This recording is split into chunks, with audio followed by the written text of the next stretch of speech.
Hi అండి, అందరికీ నమస్కారం. వెల్కమ్ టు అవర్ ఛానల్ తెలుగువారి ముచ్చట్లు. ఈరోజు మనం చెప్పుకోబోయే కథ పేరు చరమకంలో చింత. రచయిత మద్దూరి నరసింహమూర్తి గారు. భార్గవ్ తనదైన నందనవనంలో ఉదయభానుని లేలేత కిరణాలు దోబూచలాటలలో కాఫీ సేవిస్తూ ఆనందాన్ని అనుభవిస్తుంటే అక్కడికి వచ్చి నిశ్శబ్దంగా కూర్చున్న అర్ధాంగితో, ఏమిటి ముద్దు, సరిగ్గా నిద్ర పట్టినట్లు లేదు, కళ్ళు కూడా ఎరిపెక్కున్నాయి, ఏదైనా దీర్ఘంగా ఆలోచిస్తున్నావా? భార్గవ్కి అర్ధాంగిని ఏకాంతంలో అలాగే పిలవటం అలవాటు. అలాగని వాళ్ళేమీ సంసారం తొలి రోజుల్లో ఉన్నారనుకోకండి. మీరేమో 2 నెలల్లో రిటైర్ అవుతున్నారు. అబ్బాయేమో వాళ్ళ దగ్గరికి వచ్చేయమంటున్నాడు. మీరేమీ తేల్చడం లేదు. అసలు మీ ఆలోచన ఏమిటి? నేను అదే ఆలోచిస్తున్నాను. 2 రోజుల్లో నిర్ణయిద్దాం. మన స్నేహితులు సోమశేఖరం, జయరాం, బుద్ధదేవ్, గురుమూర్తి, వెంకటేష్ కూడా ఇదే సమస్యతో సతమతమవుతున్నారు. నువ్వేమీ పెద్దగా ఆలోచించకు. నేను పార్కులో నడిచి వస్తాను. ఈ 6 పక్కపక్కనే ఉంటున్నా 3 అపార్ట్మెంట్లలో ఉంటున్నారు. అటు ఇటుగా ఒకే వయసులో ఉన్నవారు ఒకేసారి రిటైర్ అవుతున్నారు. 6 తలా ఒక కొడుకు కూతురు. అందరి పిల్లలు స్థిరపడ్డారు. అందరివి సొంత కొంపలు. 6 వారి వారి భార్యలతో సహా స్నేహంగా ఉంటున్నారు. కొంపలు వేరైనా ఒకే కుటుంబమా అన్నట్టు ఉంటారు. 6 భార్గవ్ మంచి ఆలోచనాపరుడు. మిగతా 5 భార్గవ్ అన్న, అతని మాట అన్నా గురి. అలాగని భార్గవ్ తన ఆలోచనని వాళ్ళ మీద రుద్దడు. వాళ్ళ అందరినీ కలుపుకొని తన ఆలోచనలోకి వాళ్ళంతట వాళ్ళే వచ్చినట్లుగా మాట్లాడటంలో ఆరితేరాడు. గంట తరువాత వచ్చిన భార్గవ్, ముద్దు, ఆదివారం మన స్నేహితులని వారి వారి సగం మేనులతో సహా మధ్యాహ్నం భోజనంకి రమ్మని పిలిచాను. నువ్వేమీ శ్రమ పడక్కర్లేదు. భోజనాలు తెప్పిస్తున్నాను. అందరం కలిసి తినడమే. నాకు తెలియని విశేషం ఏమిటి? అసలు ఎప్పుడూ ఇలా ఆలోచించరు? నాకు ఒక్క మాట కూడా ముందుగా చెప్పలేదే. మన సమస్య వాళ్ళ సమస్య ఒక్కటే కదా. అందుకే అందరం కలిసి ఆలోచిస్తే ఒక పరిష్కారానికి రావచ్చు. ఇప్పుడే పార్కులో పిలిచాను. నా మాట నువ్వెప్పుడూ కాదనవు కదా. అందుకే నీతో చెప్పకుండా వాళ్ళను పిలిచాను. సరేనా? భోజనాలు ఎక్కడి నుంచి తెప్పిస్తారు? అది వాళ్ళకే కాదు, నీకు కూడా సస్పెన్సే. ఆదివారం మధ్యాహ్నం మిగతా 5 దంపతులు భార్గవ్ ఇంటికి చేరుకున్నారు. భార్గవ్, భోజనాలు ఆలోచించేలోగే మన అందరి సమస్య గురించి చర్చించుకొని పరిష్కారానికి ప్రయత్నిద్దాము. జయరాం, మీ వంటింట్లోంచి గుమగుమలేమీ రావటం లేదు. జయరాం, మీ వంటింట్లోంచి గుమగుమలేమీ రావటం లేదు. పైగా చెల్లెమ్మ చెమట కూడా పట్టనట్లు ముస్తాబై కూర్చొనుంది.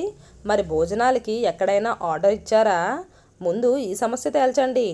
పక్కమని నవ్వినా అందరితో భార్గవ్, ముందుగా భోజనాల విషయం చెప్పకపోతే ఇప్పుడు వండమంటాడేమో అనే టెన్షన్ ఆడవాళ్ళ మొహాలలో కొట్టొచ్చినట్టు కనిపిస్తుంది. ఆ భయం అవసరం లేదు. మా ఆఫీసులో అటెండర్ భీమారావు మనందరికీ భోజనాలు చేస్తున్నాడు. మా ఆఫీసులో ఏదైనా అవసరం పడితే ఉన్న 40 మందికి ఒకే ఒక హెల్పర్తో వండి పెడుతూ ఉంటాడు.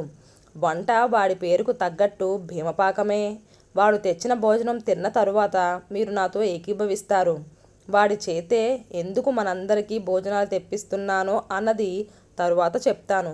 ఇప్పుడు చూడండి, ఆడవాళ్ళందరూ ఎంత రిలీఫ్గా కనిపిస్తున్నారో. అందరూ ఒక్కసారి నవ్వుల్లో మునిగిపోయారు. భార్గవ్ కొనసాగిస్తూ, ఇప్పుడు మన సమస్య విషయంలోకి వద్దాము. మనం రిటైర్ అయిపోతున్నాము.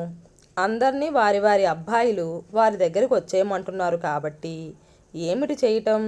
వెళ్ళిపోవటమా వద్దా అన్నది ఇప్పుడు మనందరి ఆలోచన. మనందరి సమస్యని నా బుద్ధికి తోచినట్లు విడమర్చి మీ ముందు ఉంచుతున్నాను.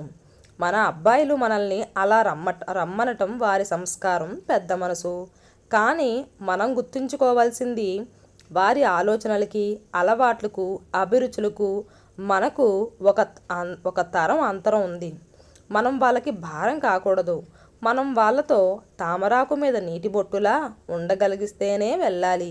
లేదంటే మనం ఇక్కడ, వాళ్ళు అక్కడ ఉంటేనే మనకి వారికి మధ్యన బంధాలు, బాంధవ్యాలు సజీవంగా ఉంటాయి. గురుమూర్తి, మనం పిల్లల దగ్గరికి వెళ్ళొద్దు, వాళ్ళు మన దగ్గరికి రావద్దు అంటే చాలా ఘోరం కదండి. భార్గవ్, మనం వాళ్ళ దగ్గరికి వెళ్ళకూడదని, వాళ్ళు మన దగ్గరికి రాకూడదని నేను అనడం లేదు. వాళ్ళు ఇక్కడికి వస్తే ఎలా కొద్ది రోజులుండి వెళ్ళిపోతున్నారో మనం కూడా వాళ్ళ దగ్గరికి వెళ్తే కొద్ది రోజులుండి వచ్చేస్తేనే ఇరువురికి మంచిది. ఆ అబ్బాయి ఇంటికి వెళ్తే ముఖ్యంగా కోడలికి నచ్చేది, అవసరమైనది తప్పకుండా తీసుకెళ్ళాలి. ఆ అబ్బాయికి మనవళ్ళకి ఏమిటి ఇచ్చారు అన్నది రెండో సంగతి. అలాగే అమ్మాయి ఇంటికి వెళ్తే ముఖ్యంగా అల్లుడుకు నచ్చేది, అవసరమైనది తప్పకుండా తీసుకెళ్ళాలి. అమ్మాయికి మనవళ్ళకి ఏమిటిచ్చారు అన్నది రెండో సంగతి. వాళ్ళు మన దగ్గరకు వస్తే కూడా అలాగే వ్యవహరించాలి. వాళ్ళు మన దగ్గర ఉన్న 4 రోజులు వాళ్ళకి ఎక్కువ స్వాతంత్రం ఇవ్వాలి. వాళ్ళకి, వాళ్ళ పిల్లలకి వాళ్ళ ఇంట్లో కంటే ఇక్కడే బాగుంది అనిపించేటట్లు మనం వ్యవహారం ఉండాలి. అలాంటప్పుడే వాళ్ళు మరలా మరలా వస్తూ ఉంటారు.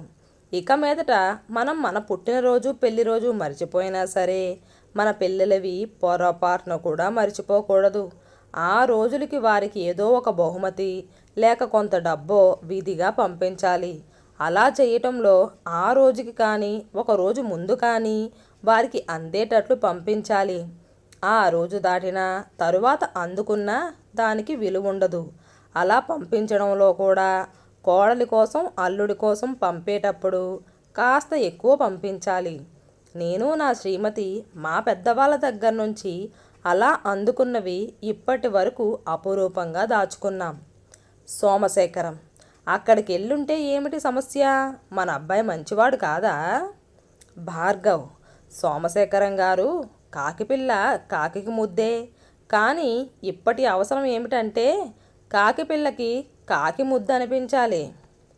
వెళ్ళిన కొద్ది రోజుల వరకు బాగానే ఉంటుంది. రోజులు గడిచే కొద్దీ మన మగవారం కానీ, మన ఆడవాళ్ళు కానీ జీతభత్యం లేని, ఇబ్బక్కర్లేని పనివాళ్ళగా మారిపోవలసి వస్తే ఆశ్చర్యపడకూడదు, బాధపడకూడదు. ఎంత మన పిల్లల ఇల్లైనా స్వాతంత్రంగా ఉండలేము, తిరగలేము, కావలసింది చేసుకోలేము, చేసుకొని చేయించుకొని తినలేము. వాళ్ళు ఏసీ గదిలో, మనం మామూలు ఫంకా గదిలో ఉండాల్సి వస్తే ఆశ్చర్యపడకూడదు. భవిష్యత్తులో మనకి సమస్య కాకుండా ఉంటారు.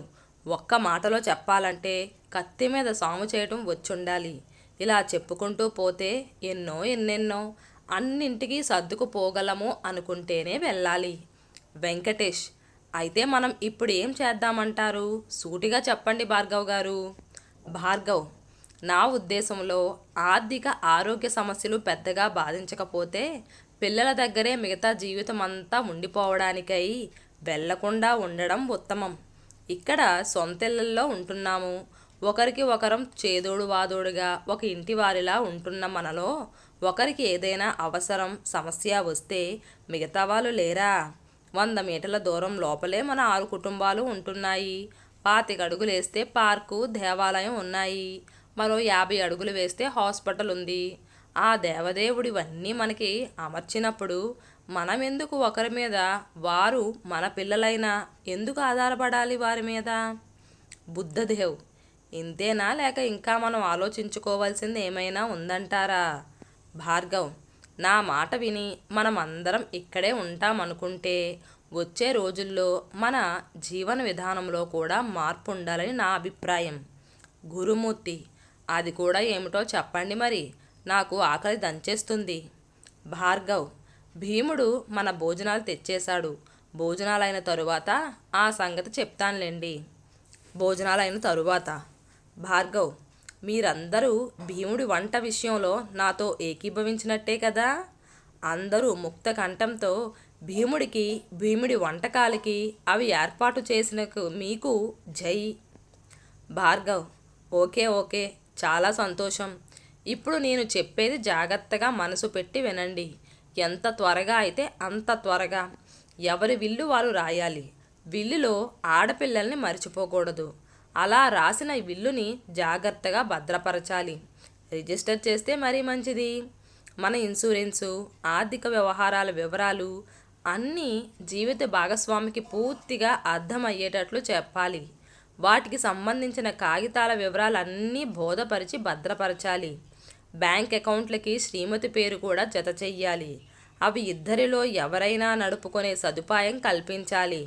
అవన్నీ సక్రమంగా నడపడానికి కావలసిన కంప్యూటర్, మొబైల్ పరిజ్ఞానం శ్రీమతికి లేకపోతే నేర్పించాలి. భార్గవ్: జయరాం గారు, ముదితల్ నేర్వగరని విద్య కలదే ముదుమార నేర్పింగ్ భగన్ అన్నారు ఆర్యులు.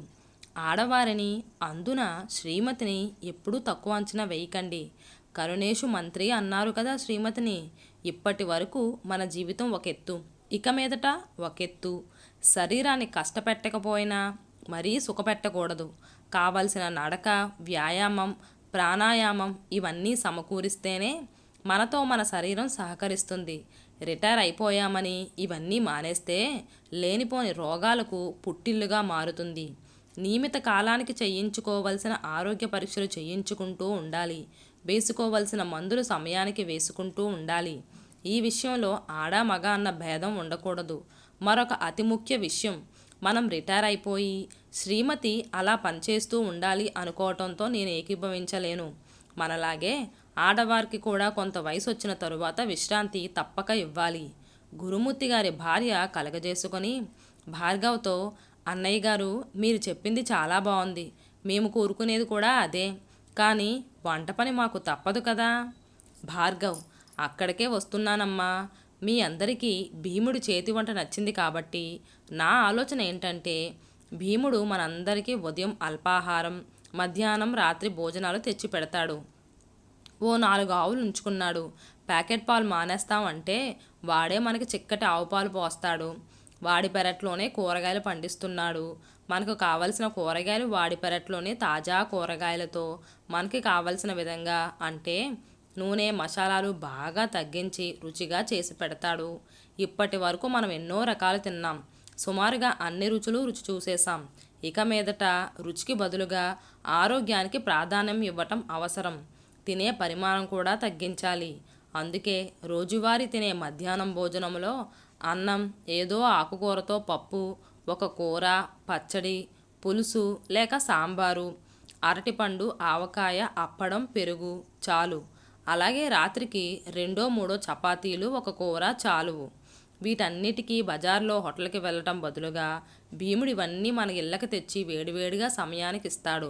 హాయిగా తిందాం. అందుకు సరిపోయిన డబ్బు వాడికి ఇస్తే ఆరోగ్యకరమైన భోజనం శ్రమ లేకుండా మన దగ్గరకు వస్తుంది. ఉదయం అల్పాహారం కూడా ఏమి కావాలనుకుంటామో మనం ముందు రోజు చెప్తే తెచ్చి వేడివేడిగా ఇస్తాడు. ముందుగా మనం తలా వేసుకుని వాడికి కొంత డబ్బు సమకూరిస్తే మనం అనుకున్నవన్నీ సమకూర్చడానికి వాడికి సులువుగా ఉంటుంది. జయరాం, అయితే ఈ భీముడు రోజు మన ఇళ్ళకి మనకి కావలసిన పలహారం, భోజనాలు తెస్తే మనం హాయిగా తింటూ కూర్చోవచ్చు అంటారు. బేషుగ్గా ఉంది మీ ఆలోచన. భార్గవ్, ఆ విషయంలో కూడా మనం ఒక మార్పు చేసుకుంటే ఇంకా పరమానందంగా మన రోజులు గడుపుకోవచ్చు. గురుమూర్తి, ఇంకో ఐడియా కూడా ఉందన్నమాట మీ బుర్రలో. భలే, అది కూడా సెలవివ్వండి. భార్గవ్, మనం ఒక నియమం పాటిద్దాం. మన పేర్లు సరిపోయేటట్టు సోమశేఖరం గారింట్లో సోమవారం, జయరాం గారింట్లో మంగళవారం, బుద్ధదేవ్ గారింట్లో బుధవారం, గురుమూర్తి గారింట్లో గురువారం, మా ఇంట్లో శుక్రవారం, వెంకటేష్ గారింట్లో శనివారం మధ్యాహ్నం రాత్రి భోజనాలు చేద్దాం. ఆ విధంగా అందరూ కలిసి సరదాగా తింటూ ఉంటే ఉల్లాసంగా ఉంటుంది.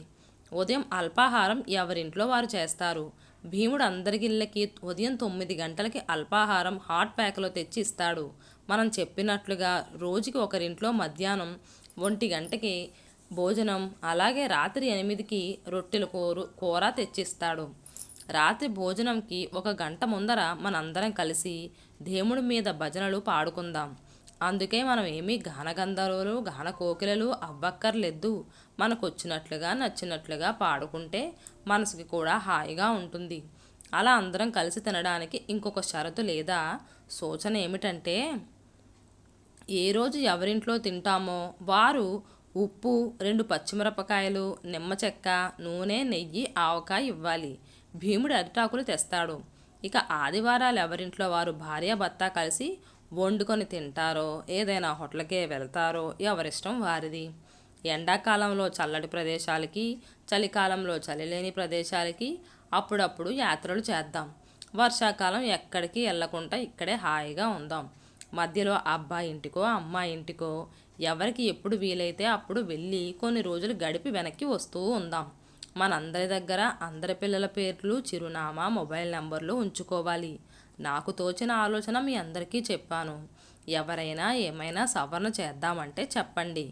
అందరూ ముక్త కంఠంతో చాలా బాగా వివరంగా చెప్పారు భార్గవ్ గారు. ఏ సవరణలు అవసరం లేదు. ఇక మీ ఆలోచన తూచా తప్పకుండా పాటించడమే అని అంటూ చింతలు తీరిన మనసులతో ఆనందంతో ఎవరింటికి వారు బయలుదేరారు.